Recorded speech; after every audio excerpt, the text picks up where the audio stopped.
changed my mind. Emotional and Look at that one. rhythms, it just makes things You. worse.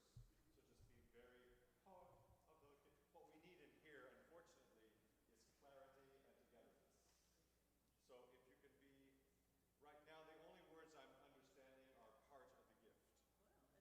We don't know what part it is. We're not sure which part, So we could use a little more diction, a lot more diction and separation. This room will take what you do beautifully, and make it into a nice soup. But let's not have to go to the chef and ask, what did I just eat? All right? So just a little more clarity. Let's end it. We're out of time. So here are the last two part of the gifts.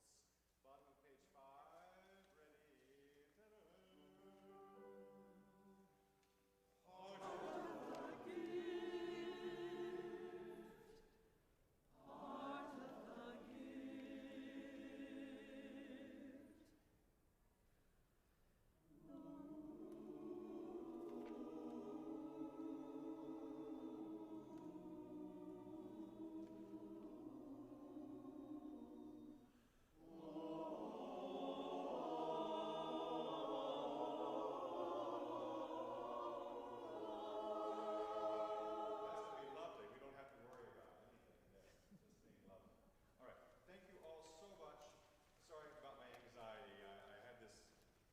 Feeling of wanting to do really well today, because this may be the last time we sing for a while. And we want people to miss this whole thing and to do what they can to make life create some sense of normalcy. Hey, Eric. Maybe we should practice. I'm tapping it. We're going to sit down, right? Yes, so I need you to, and you can probably almost sit wherever you like, but don't go very far from here. If you can find a place to roost, that would be great. So let's do that now. Just head straight ahead. Try not to go far, because we need to get to these positions quickly and quietly while people are talking earlier in the service. Just identify where those places are. Well, there's only one, really. Two. We will need to go there for the hymns as well. I think we need to go there for the hymns.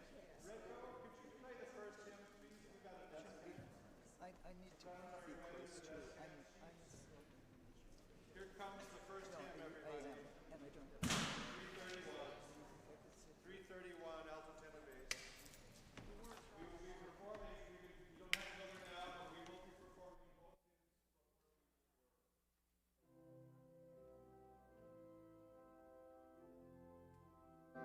1, 2, 1.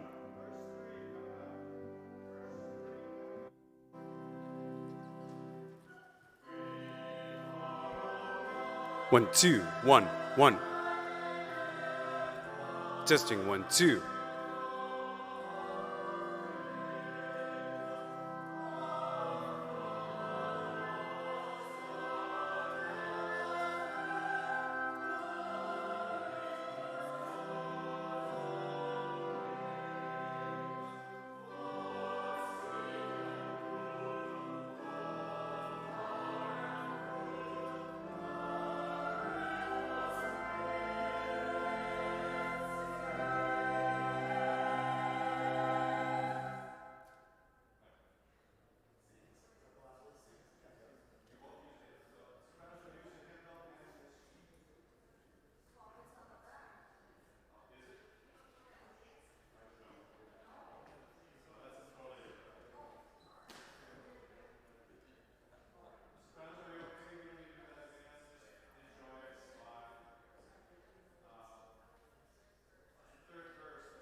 epidemic.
Are frequently useful. Last week we talked about the Holy Remnant. This week I was thinking maybe we should talk about Exodus. Some of us retreated to our domestic monasteries. One elongated snow day, but without the snow and some deep uncertainty and worry swirling around us instead. And for once, perhaps for decades, we are gathering and going to continue to gather, not in one place, but spread around, connected by our technological possibilities. Some of you have already sent us ideas about how we can be together in new and different ways, and so please continue to send those ways we can stay connected in these times. That will be important. And we'll start looking at those in earnest this week, as some of the other questions have already settled themselves.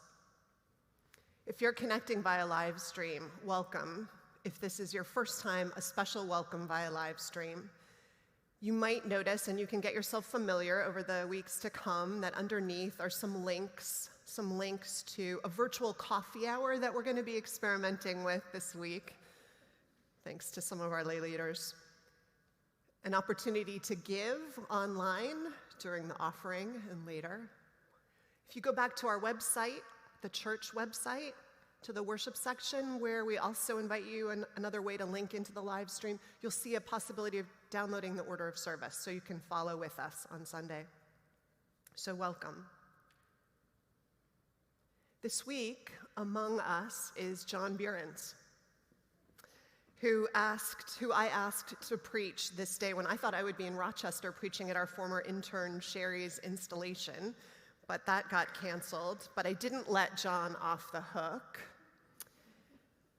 Instead, I thought it would be a chance for me to do what I did for years as a young adult, which is to sit at his feet and listen to him preach and take it all in, which I loved and I look forward to again today, and I'm grateful for him being here.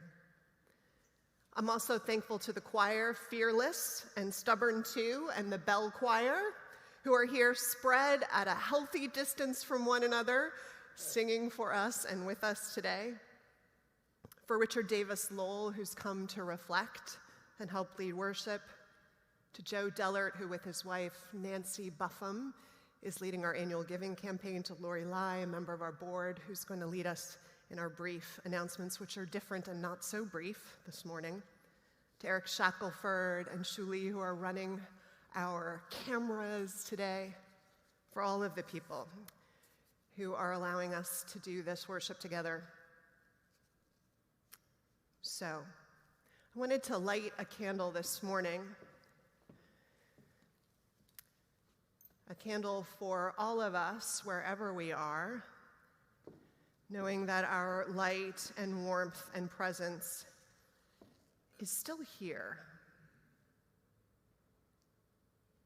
still burning bright, a symbol of the togetherness that holds us and the reunion that will come in time. And as John's wife Gwen is fond of saying, consider yourselves hugged. Let's begin worship together. We're going to sing hymn number 331. It'll be a good test for those at home who haven't brought home a hymnal of their own to see if you know all the words by heart. Try your best and hum along.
So please join me in our chalice lighting found in your bulletin. We light this chalice for the light of truth, the warmth of love, and the fire of commitment. We light this symbol of our faith as we gather together.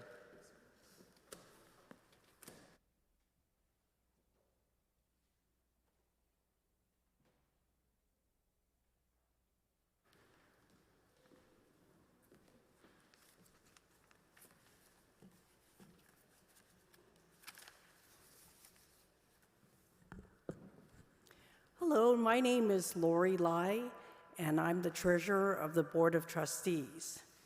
We have been hosting a live stream worship all year, but welcome the first of our live stream only worship services as we work to participate with our city and fellow citizens to slow down the spread of the COVID-19 virus. We have created on our website a bright red COVID-19 link on the home page where it is easy to find. This is where you can find the latest updates of our congregation's decisions, opportunities to connect. Those who are members will also get emails with most updates. Check there first if you have questions, but if you cannot get those answered, our staff will be also working, though increasingly and some entirely remotely. If you call the church, those calls will go to voicemail, but leave a message and we will return your call. You can find emergency links to our chaplains there and in our directories, ways to connect staff and one another. Be patient as we adjust to the ever-changing new normal. And please send ideas to Vanessa and Allison about new ways we could do programming and support one another in these for a lifetime's unprecedented times. Given the city's rulings on all large gatherings and upcoming events, and all upcoming events have been canceled. All of those notices are on our website in that COVID-19 link.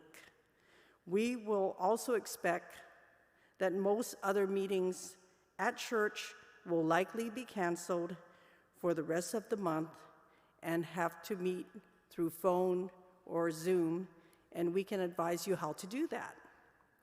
Email us if you have questions. And now, let's hear a quick announcement from Joe Dillard, who with his wife, Nancy Buffum, are heading up our annual pledge drive. Joe?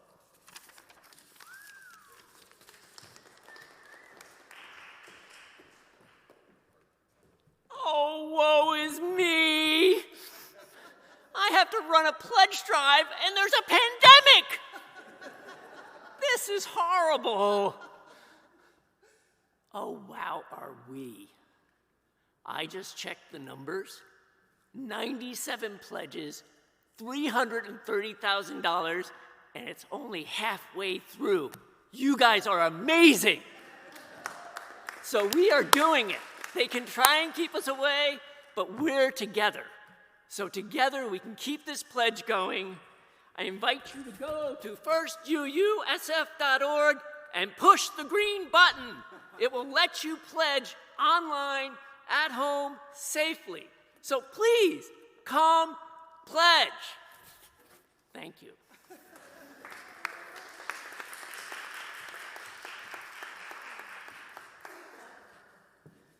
Well, this is our normal time to greet one another. So we invite you to take a moment to greet the people who might be in your environment, including your cats and dogs. Wave to your neighbors. People at home, stretch, tighten the belt on your robe and pajama shoes. We'll greet each other briefly, and then the bell choir will pull us back.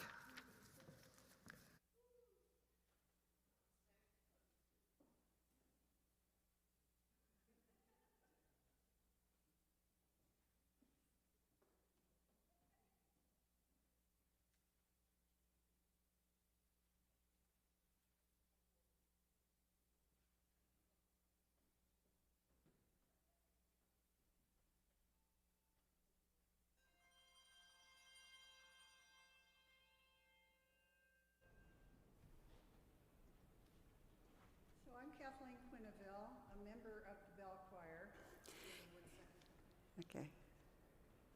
Okay.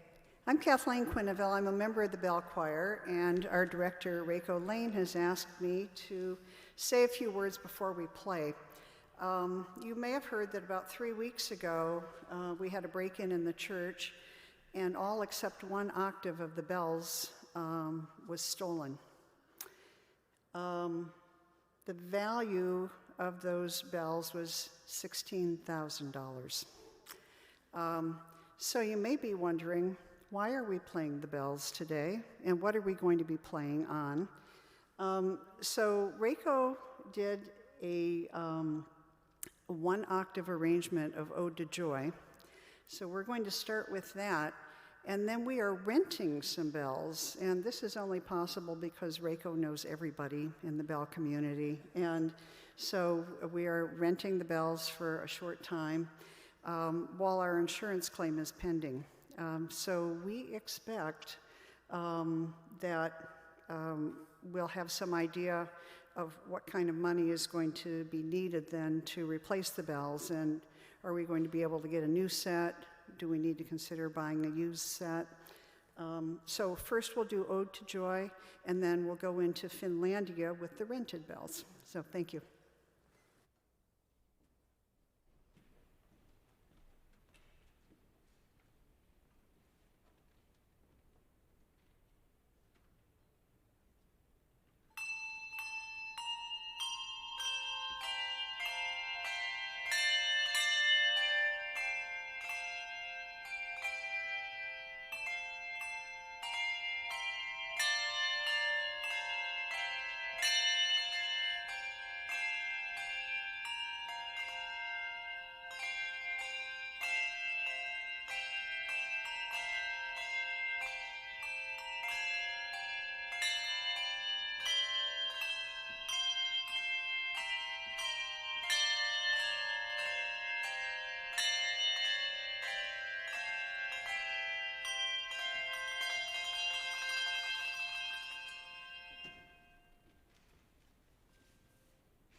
Thank you all. I want to invite us, those who are able to rise in body and spirit, we're going to say together our covenant, and then we're going to sing our doxology. So let's say the words of our covenant together. Love is the spirit of this church, and service is its prayer. This is our great covenant, to dwell together in peace, to seek the truth in freedom, and to help one another.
Please be seated.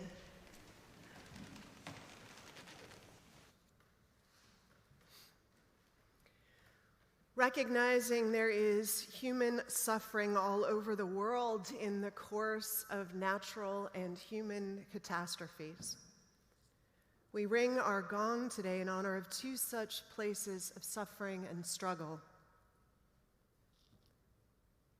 We ring our gong, as we have every week since July, in honor of the 7 children who lost their lives in federal custody in our detention camps.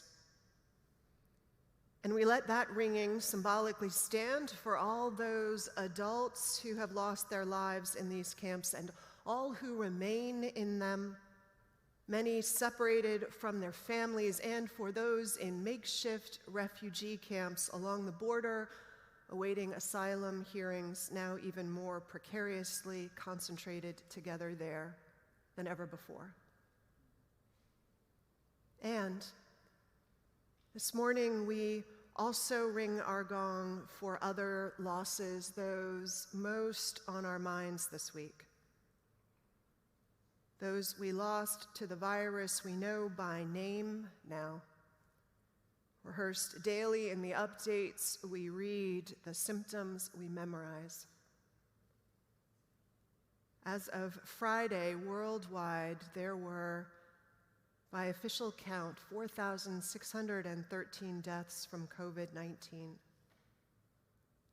And so we ring our gong once additionally this morning for these lives too.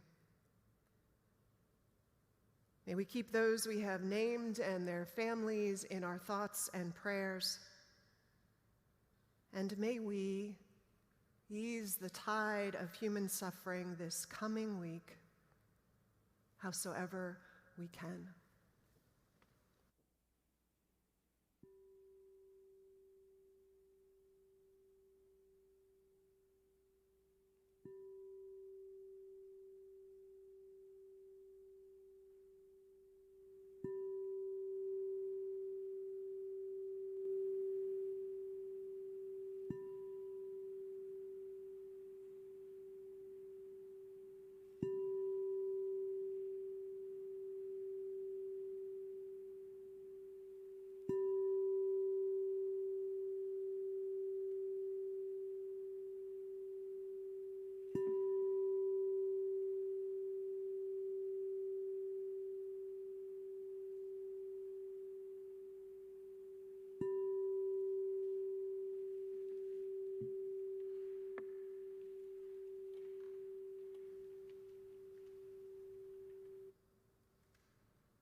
Love we know by so many names. Love that defies reason, surprises us with its demands. Love that reaches far beyond the grave and into the womb also. Love that lets itself need, want, hope, hurt, forgive, demand. Love we know by so many names. Love who some call God, and who all of us embrace on its own terms because there is no option to do otherwise. This mysterious, tremendous gift larger than and deepest within ourselves. Help us to stay connected to this deepest source of connection and sustenance, to know love as that which holds us even before any human hands did. Love as something indestructible, not weakened by distance or time apart. Love as that which we must send into this hurricane of unknowing. Wrap around us in these days of vulnerability we feel in our bones. Knowing what it has always meant to be human. This dual reality.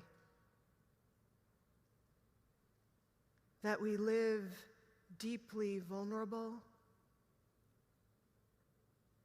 and called into a love beyond our imagining.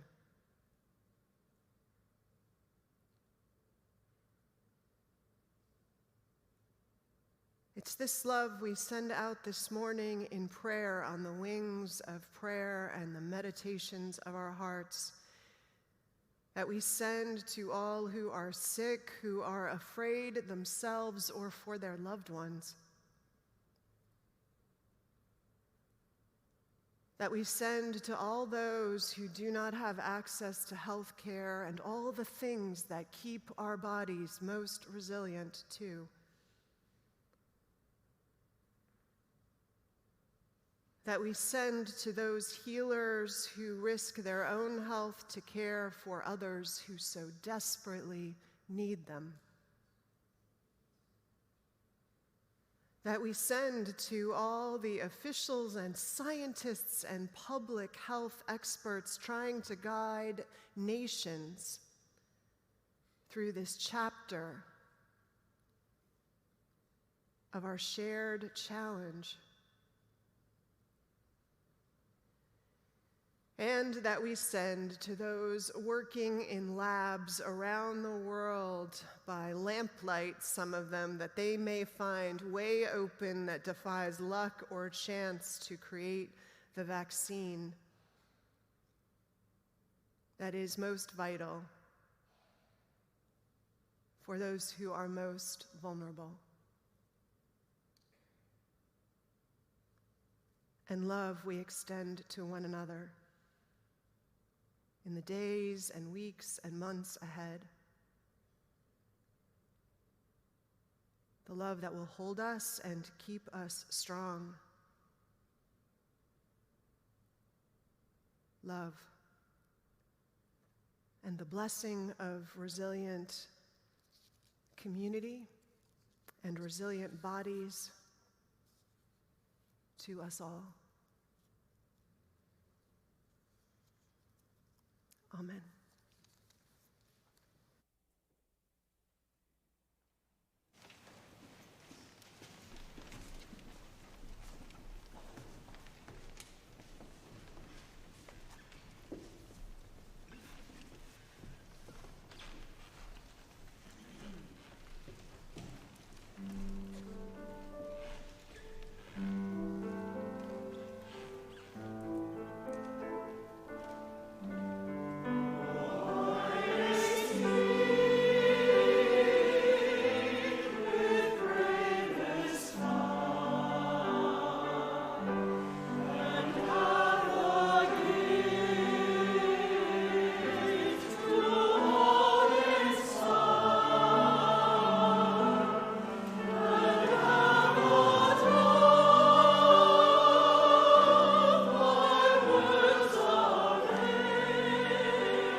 So I'm running across Star King Way to the south of the church. St. Mark's over my corner, over my shoulder, and I sure hope that light at Goff is red. It really would have been a better idea to cross at the corner, but I'm committed now. I make it across just as I glimpse the traffic barreling towards me. Next to our building, I think, I sure hope that unused side door is open, and I think it really shouldn't be. No one ever staffs that door, and just anyone could walk in.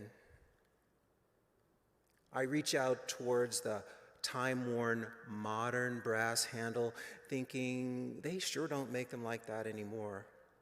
And I pull. The heavy door swings open, and I step inside, grateful. Inside, I'm reminded of my high school, a modern at the time, mixed of tile, concrete, exposed brick, brutalist, they call it. It's a tough but sophisticated aesthetic, best understood by what style it rebels against. But I don't have to look far for a perfect example of that. It's here, inside our achingly beautiful, soaring, classically styled sanctuary. UUSF's buildings represent two styles, brutalist and classical, joined together to create what we experience as sacred space. And then the door bangs noisily behind me, and I think, someone should really fix that. And at the same time, I'm so grateful it was open for me. Then almost at the very same time, I think, those doors probably cost over $1,000 each. They were put there to last, but not for 50 years. Two thoughts in that instant. So grateful those doors were built to last and that they're open for me. And who's going to fix them here today, now? And fix them so they last for another 50 years. Serving on the church's investment committee, I've learned that gifts made in the past continue to support us today. In the 1960s, when this campus was built, it cost a fraction of what it would cost to build today. The sisters whose legacy gifts powered the design, permitting, construction of our modern facilities couldn't know about the coming novel coronavirus, market crashes, unstable political leaders. All they could really know was that there would be a need, period. Would they be surprised by the challenges we face? I don't think so. When the church was founded, the question was whether California would allow slavery. When the brutalist addition was conceived, would we survive a coming nuclear war was the question. Just yesterday, AIDS looked to move beyond our LGBTQ community, then Ebola, today novel corona, tomorrow fill in the blank. All we can be certain of is that tomorrow will come and that we can do today what we can do to prepare for it. It's ironic that I'm sharing these remarks on the day, perhaps for the first time in our history, that the congregation cannot worship together. Services are not canceled. We made preparations to share it in ways we could have never imagined when these buildings were built.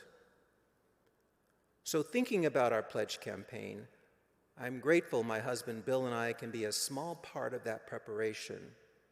Our pledge, so small in comparison to what's been done before, joins with yours and yours and yours to prepare us for a future full of what we don't know for sure, but that we do know some of us will be around to experience. So whatever you connect with, our building, our ministers, our newly rebuilt organ, homeless or social justice ministries, Black Lives Matter, join me as we prepare for the future we can only imagine, but will come. and with apologies to James Weldon and J. Rosalind Johnson, sing a song full of the faith that the dark past has taught us, full of the hope that the present has brought us, facing the rising sun of this, our new day begun. We march on till victory is won.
Our reading this morning was going to be a beautiful poem by E. Cummings called I Am a Little Church, No Great Cathedral, but something came across our desks this week.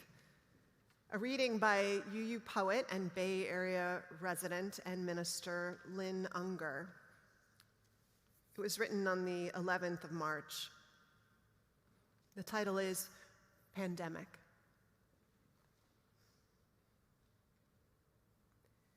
What if you thought of it as the Jews consider Sabbath, the most sacred of times?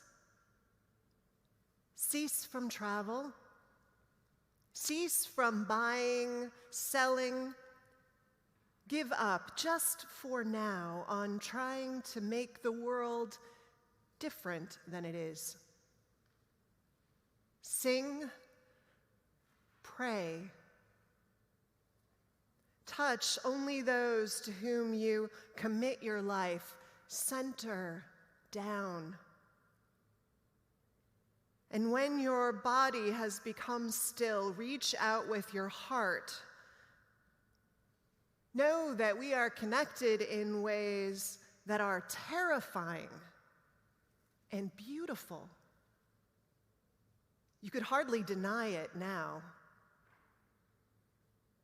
Know that our lives are in one another's hands. Surely that has become clear. Do not reach out your hands. Reach out your heart. Reach out your words. Reach out all the tendrils of compassion that move invisibly where we cannot touch. Promise this world your love, for better or for worse, in sickness and in health, as long as we all shall live.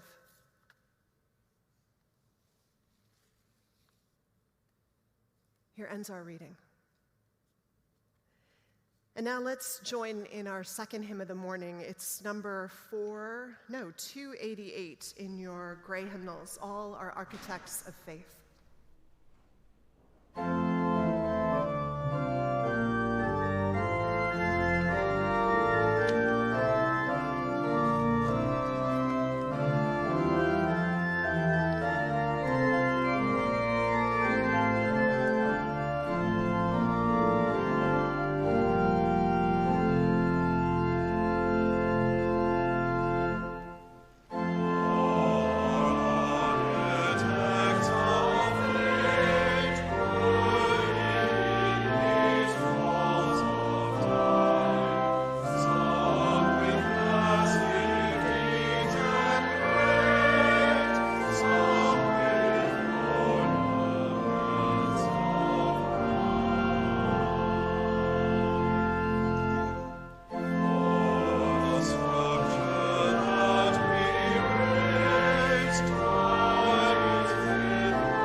Last Sunday, Reverend Vanessa began worship by referring to those of us who were here in the church doing elbow bumps or bowing to the holy in one another, in biblical terms, as a holy remnant.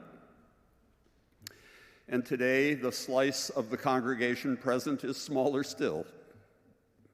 Blessings on the courageous choristers who allow our worship not to take place without song. And I especially thank Nancy Hardees, who this week sent many of us video clips of people in Italy, a country that she and I both love, now under quarantine, but going out on the balconies to sing to one another.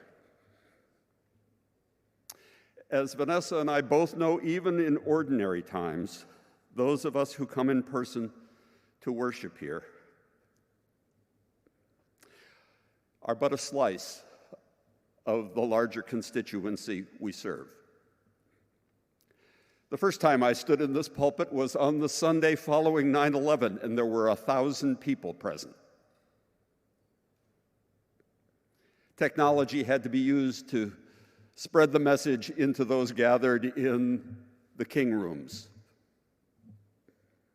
Today it's used to try to reach as many as possible, who know that worship keeps the spirit alive.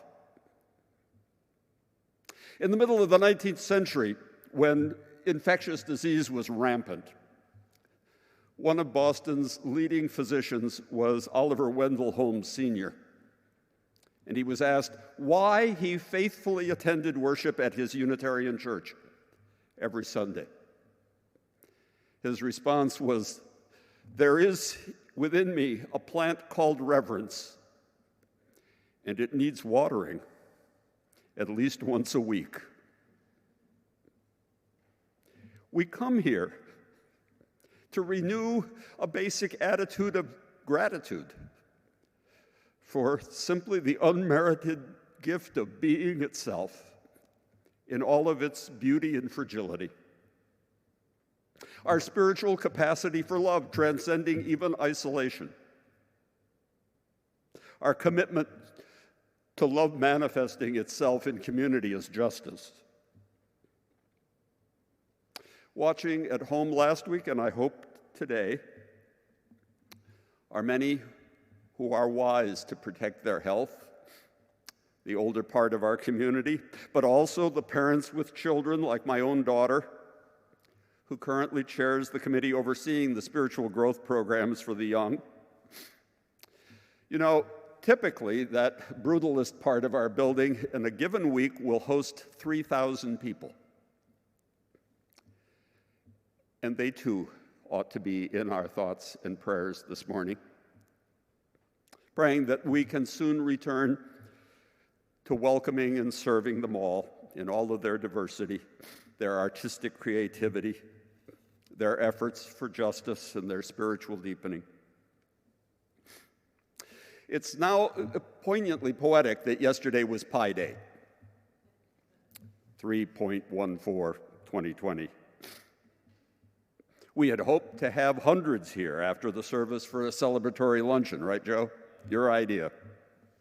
With due precautions taken, of course, sharing pies, the only cost being that of hearing what it takes to keep our worship, our community life, our hospitality for the whole city, our good work going, mostly through pie charts about where the money comes from and where it goes, all in the hope that you might feel moved to be just a bit more generous than you have been in the past and realize a bit more deeply how this institution grounds us all and is still needed in these perilous times.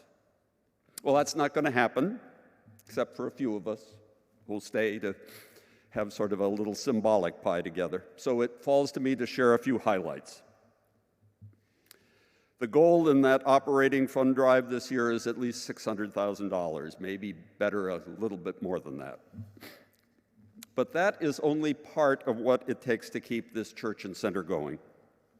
That costs, friends, $1 million more. Fortunately, those who share our building provide almost half of that. The other half comes from grants, special events, and, as Richard pointed out, earnings on gifts from the past. It now seems almost inevitable that in the year ahead, those investments will be damaged some, that we will face some downturn in the economy. And so I hope we will do what we can to pay our staff that works so hard for us a fair wage, and to meet our other commitments and to maintain this building, which its founders intended to weather many things, earthquakes and epidemics alike, and that we will avoid doing to our investments and those gifts from the past what farmers call eating the seed corn. I think I first heard that phrase when I was a teenager in a small town where many of my classmates lived on farms. And then when I went off to college on a scholarship, I spent my summers working with many of their dads on the ore boats on the Great Lakes, hauling iron ore and coal and limestone for industrial America. I had a good union job, United Mine Workers, and it paid so well that I got out of college debt-free. And while I loved being a deckhand on those summer days, especially on the first mate's watch, 4 to 8, hosing down the deck as the sun came up, greeting it with a reverence, and then painting until the sun went down in the evening. More often, I was in the galley of the ship, where I learned how to bake and cut pies. The typical crew was 42. So how do you cut 6 pies into 7 slices each? Well, the steward instructed me in the secret. You estimate a 7th. Cut straight across from the tip of that slice, and then divide the other 2 pieces in thirds. Ta-da. This week, as I watched the swoon of the stock market cutting into my retirement savings by at least a 7th, or a 6th, or a 3rd, I recalled how a decade earlier, when I was still serving a church out east, I had the same feeling, and I went to the pulpit, my then congregations, and said, "Friends, I feel as though I now belong to the preach until you drop school of ministry. But I promise you this, I won't do it to you." They deserved a younger minister, and found a brilliant young woman who then demonstrated faithful calm in the face of every emergency, just as our leader does for us. Yet I suspect that this year, some of our most generous donors may be among the most skittish until the markets bounce back, as they inevitably and eventually will. And so today I address myself to those of you who make the smaller gifts. I'm now your church historian. My next book will be about the influence of this congregation on this city from 1850 to the present. The working title is A Religious Center with a Civic Circumference. Because despite fires and panics and earthquakes and depressions, we here have faithfully upheld a vision of one humanity, one community, transcending differences in background and belief. And like my recent book about the Transcendentalists, including our own star king, it will focus on real people. A few famous, others forgotten. And how this church has played a role in twice cleaning out City Hall of corruption and installing reformers. Those Align sisters who gave us the money for the center, they were the grandchildren of Ephraim Burr, the mayor of this city, who cleaned up things in the late 1850s. It'll also focus on forgotten lay people who came here to recharge their spiritual energies and recheck their moral compass, and went on to influence others in ways we can hardly imagine. Let me name just one. Ida Shookman Brown, who was a member here for 50 years, from the 1920s until her death in 1974 at the age of 96, just before her grandson, Jerry Brown, first became the governor of this state, as his father, Pat, had been before him. I take this from a recent book called The Browns of California, the Family Dynasty That Transformed a State and Shaped a Nation by Miriam Pavel, who tells us that Ida was the daughter of a pioneer California family of German Protestants who came here to the city as a young woman and fell in love with a dashing young Irish Catholic named Edmund G. Brown, who insisted that their children be raised in his faith giving Ida the right to find a church of her own, however. As Pavel says, quote, she auditioned religious leaders in visits to church services all around the city. In the end, she chose First Unitarian, an institution with a reputation for social justice and a storied past. When Ida joined the Unitarian Church, Dr. Caleb S.S. Dutton, known as Sam, was preaching inspired sermons in the lilting accents of his native Britain. He had come to San Francisco from Brooklyn, where he had helped to found the National Association for the Advancement of Colored People. In his first sermon in San Francisco in 1913, he laid out his vision for this congregation. Quote, to identify ourselves with social causes wherever apparent and bring them to full, complete fruition in all just expression. To stand for that complete democracy, which is the demand of idealism. To fight as champions of the God of righteousness every form of oppression, economic, social, or political, and consecrate ourselves to that form of spiritual religion, unquote. Friends, the vision hasn't changed. And as Pavel puts it, this was a vision Ida could embrace. One of her favorite quotes, recited often to her family, was that one. What doth the Lord require of thee? But to do justly, to love mercy, and to walk humbly with thy God. For several years, she taught in our Sunday school, despite the fact that her own children were going to catechism elsewhere. I imagine her presiding over Sunday dinners where she asked her own children if what they were being told by the nuns and priests was entirely square with what Jesus himself had in mind. She became the leading figure in teaching her son and grandson to start to try to dismantle a structure and culture of white supremacy. Because when Pat became the reformist district attorney of the city, the first thing he did was to dump many of the white Catholic prosecutors and find people of color to take their place. And then he did the same thing as Attorney General of the state and as the first Democratic governor in decades.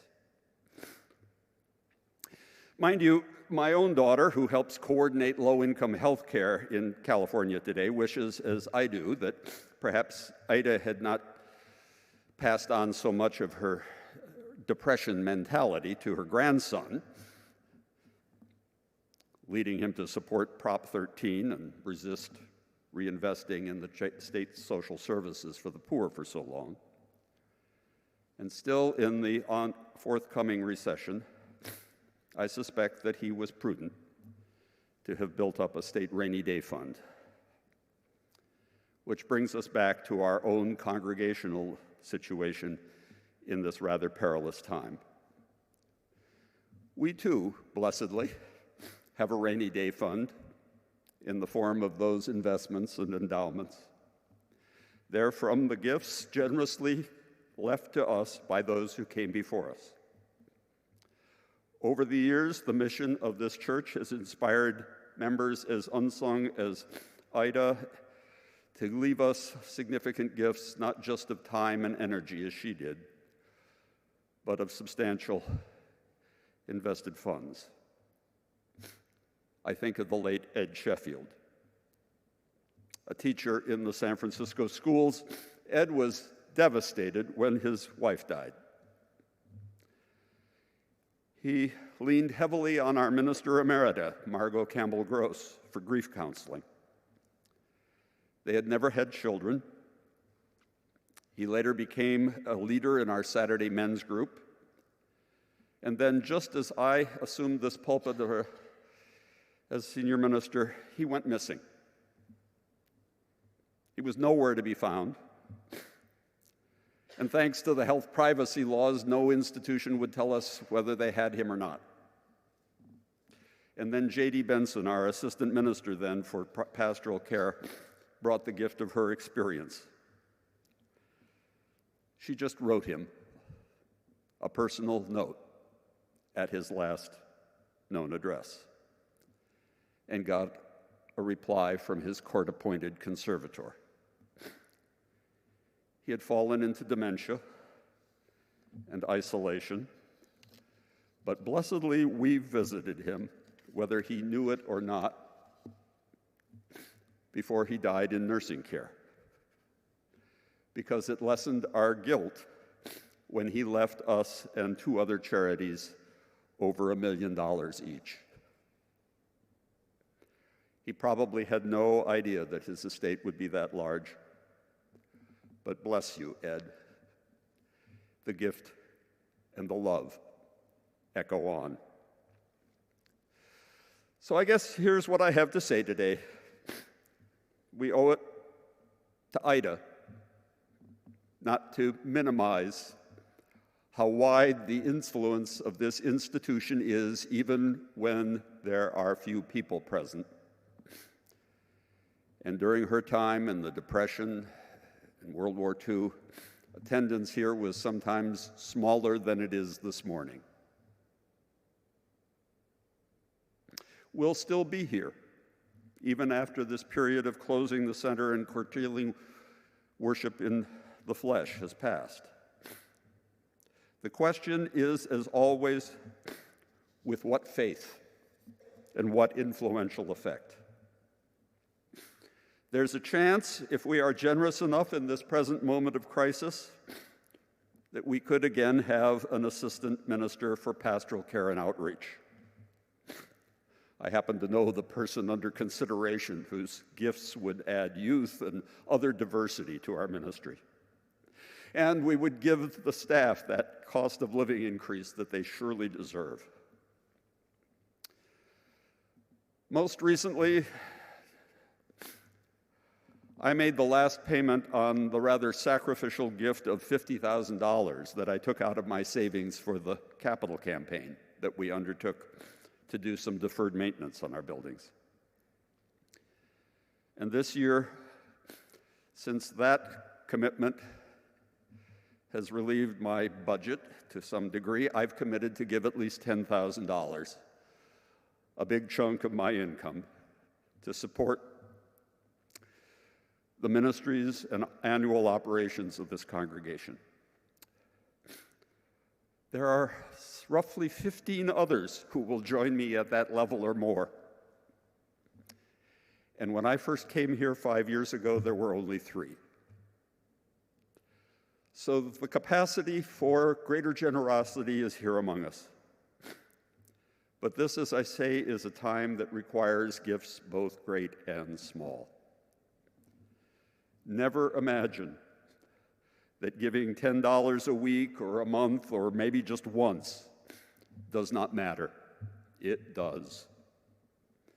As I've learned to giving to the college that gave me that scholarship that made me capable of writing books and having spiritual influence, my small gifts over the years, participation gifts, as fundraisers called them, helped to show alumni far wealthier than I that many, many cared, and then to strengthen and endow new programs and new outreach.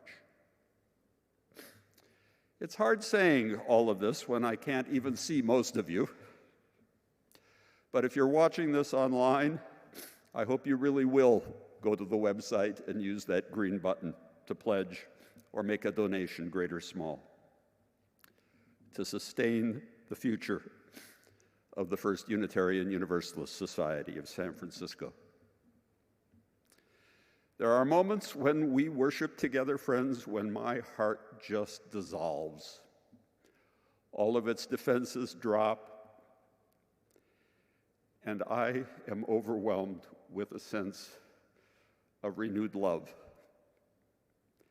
not only for all of you and your faithfulness, but for the gift of life, the unmerited beauty of being, the chance to keep going and caring, and helping to make this world a bit more like it was meant to be. So please know, wherever you are, that you are indeed loved.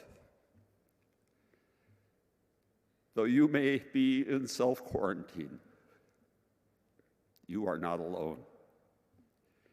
You are spiritually and deeply and permanently connected through this remarkable place and its community. So may it be. Amen.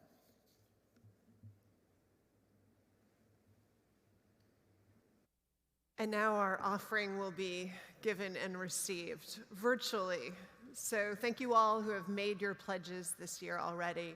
Those who haven't, we would encourage you to do that this week or even right now. You can go to that big green button. And also there are these exciting links for online giving that you can explore too. It's a whole new world for us all. But with gratitude for everything that we have been given and everything we have a chance to offer in all the ways named, we give thanks.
So you'll indulge John and I. We wanted to sing to close number 403 in your hymnal. It was a piece we sang as the offering was collected across the country in All Souls, where we both were present together. Seemed appropriate, this reach across our nation and across time and places that bind us. So let's rise and sing together 403, which some of you may know by heart from your childhood too.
now in our going, may that transcendent love,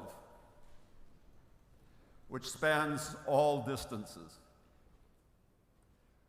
which goes on beyond our knowing,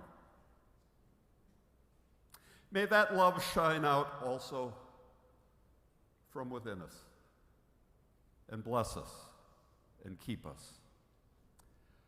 For even though these days are difficult, my friends, let us keep the voice of joy and worship and reverence deep in our hearts until we meet again. Go in peace.